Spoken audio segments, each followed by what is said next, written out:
More than 1,200 people woke up on October 7th, 2023, not knowing it would be their last sunrise. A year later, the world pausing to remember those lost, those still held hostage by Hamas, and those who lived, like Daniel Sharabi, who was at the Nova Music Festival. This video taken moments before the attack.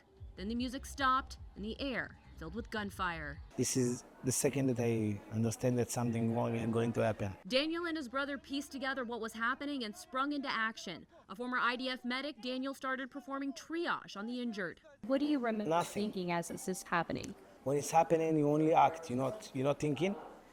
Your instinct working very fast. They spotted an IDF tank with no living soldiers inside, found weapons, and began firing back at Hamas. Daniel called his former IDF officer, who then stayed on the phone with him for hours, giving as much help and guidance as possible. Daniel kept commanding those around him while still giving medical care. I'm only one person, and I cannot do everything, so I give the orders how to do, what to do to everyone around me who can help, and together we did a good job. They saved around 100 people, but 20 of his friends died.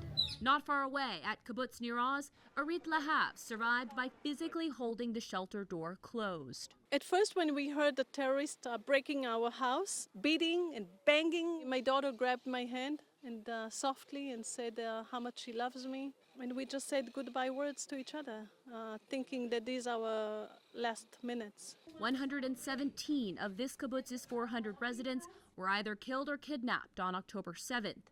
For those who lived, it's now time to figure out, step by step, how to rebuild. Part of the moving on process is figuring out what to do with buildings like this. Do you leave them up as a reminder of what happened here, or do you knock them down and start over?